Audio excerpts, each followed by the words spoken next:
Today's video is throwing a taller, better cylinder.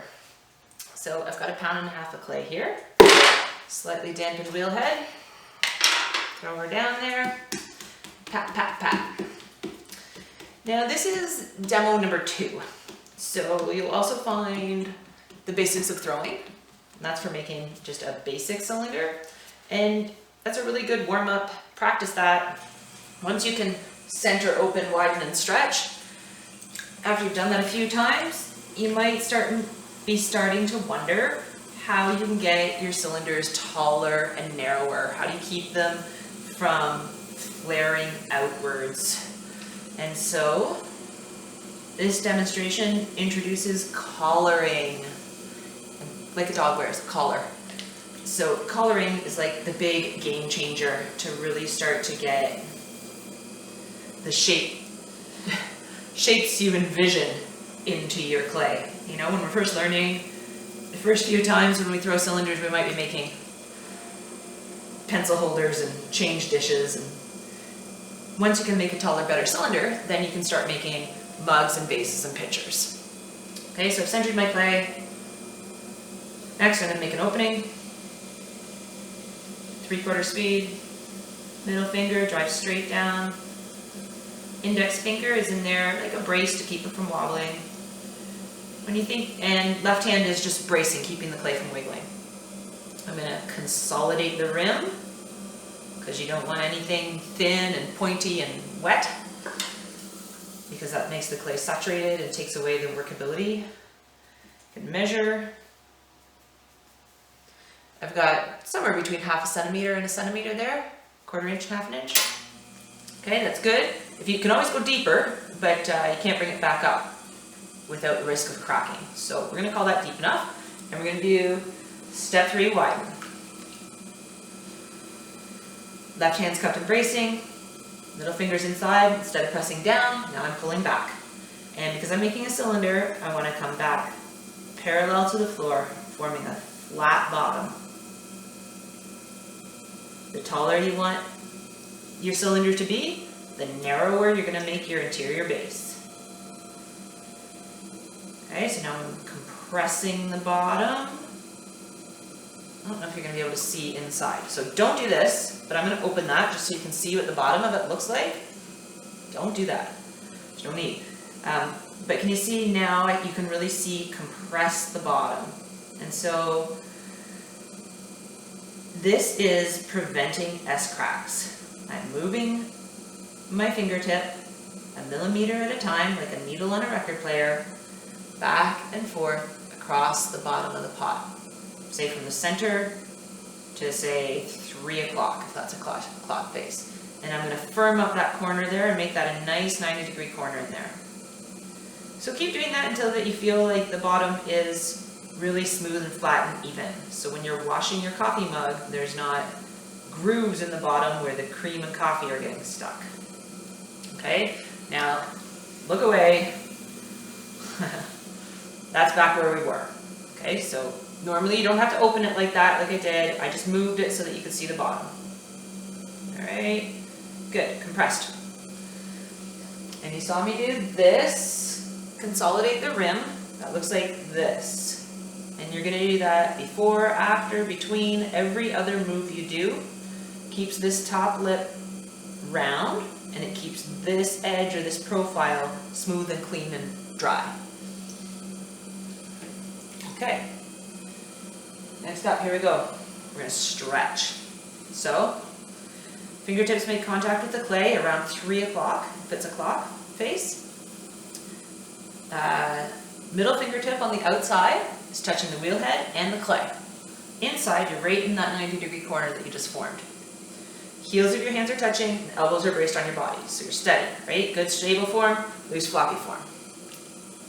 Okay? And then you're going to squeeze. Now watch this diameter. It's going to go in 1 millimeter or 2. Okay? Not so much that you get a big lump here, just a little bit. And each time it goes in a little more. So I squeezed, and then I'm going to stretch the clay upwards.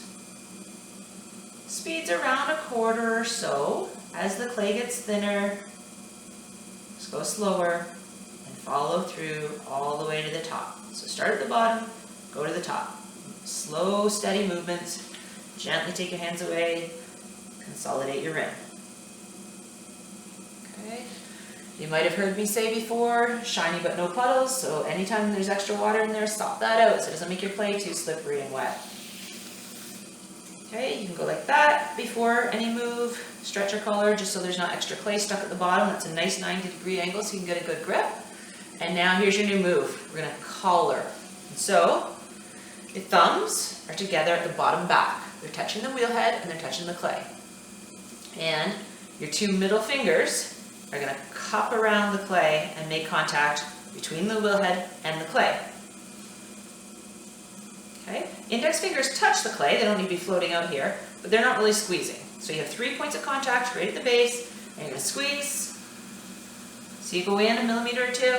Don't get a big lump here, just go in a little bit, and then moving upwards. And this is collaring from the bottom to the top. Okay, so your thumbs and your middle fingers reach the top at the same time, and you gently take your hand away. Good. Consolidate the rim. Okay, so that set of actions, stretch, collar, stretch, collar. You're going to repeat that 3 to 5 times. So here we go again. Here's another stretch. Enough water to make it shiny. Okay, squeezing at the bottom. Squeeze. Good strong foundation. And then 1 millimeter at a time upwards. Easy does it. Breathe from the bottom to the top. You can lighten your pressure when you get to the top, but don't let go. You know, follow through all the way to the top. Hang in there. Breathe, hold steady, and gently release. No sudden movements. Good. Consolidate the rim. See, clean off all that shiny, gooey stuff. Okay. So that was a stretch. This is a collar.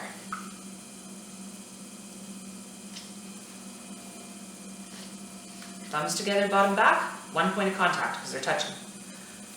Middle fingers cupped around, squeeze. See that diameter go in a little bit, and 1 millimeter at a time upwards. Okay, easy does it. Don't over collar in the middle. That's the easiest part to lose control. And you're going to follow through. Easy does it. All the way up to the top. Don't panic. You can lighten your pressure, but follow through. Consolidate. Okay? 2, right? Stretch collar, stretch collar. Here we go. Here's number 3. Enough water to make it shiny. Now, you think your hand can't fit. If your hand's wet and the clay's wet, the wheel's turning, you're just going to ease your hand down inside of there. Okay? So you reach the bottom interior corner. Right hand's on the outside, 3 o'clock. Slow, steady, calm, methodical movements. Good squeeze at the bottom. And 1 millimeter at a time up. Easy does it. See how my hands are touching each other? That keeps you steady.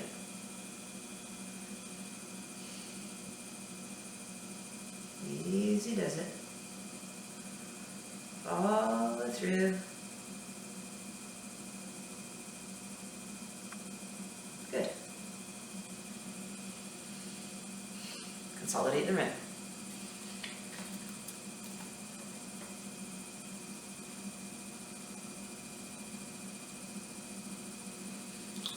Okay. Repeat. So this is my 3rd collar. Squeeze the bottom. 1 millimeter at a time up.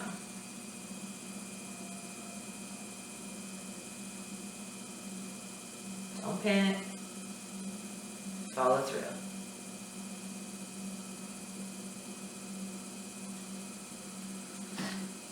Consolidate the rim. Okay. So your hand probably can fit inside, but I want to show you sponge on a stick. And you guys know I'm a one-take wonder, so hold on here.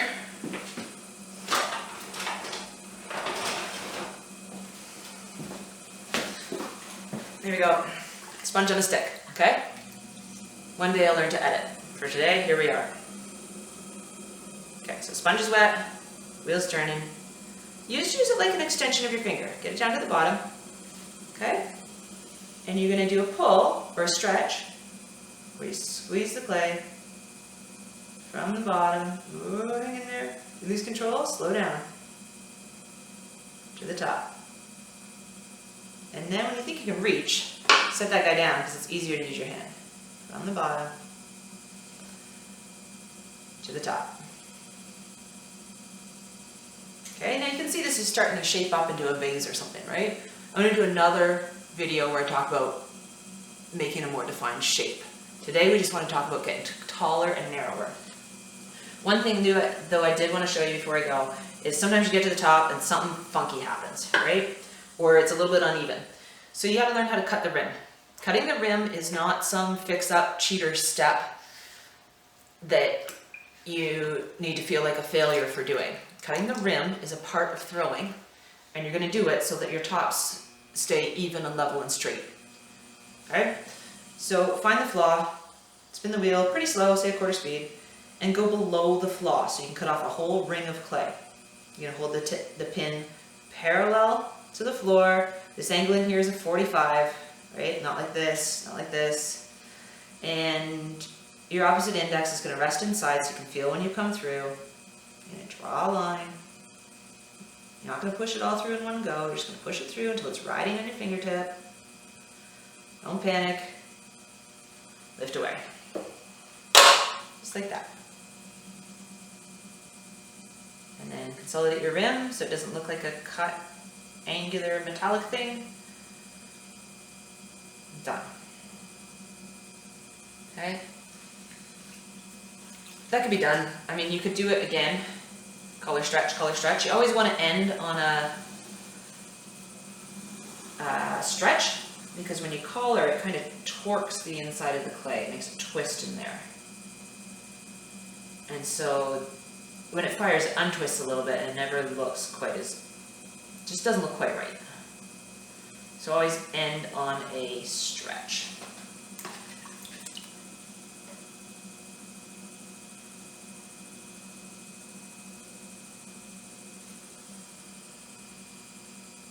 From the bottom, good, solid, strong foundation, to the top.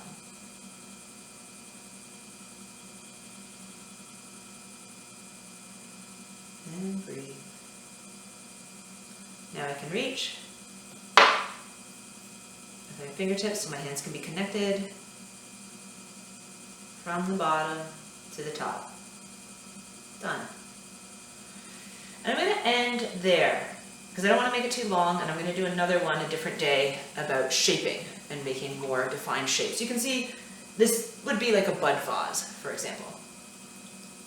But that technique of coloring is really going to help you a lot to get your pieces taller and narrower, to keep them from splaying outwards. And so that's basically it. You know, cut it off, clean dry hands, lift it away.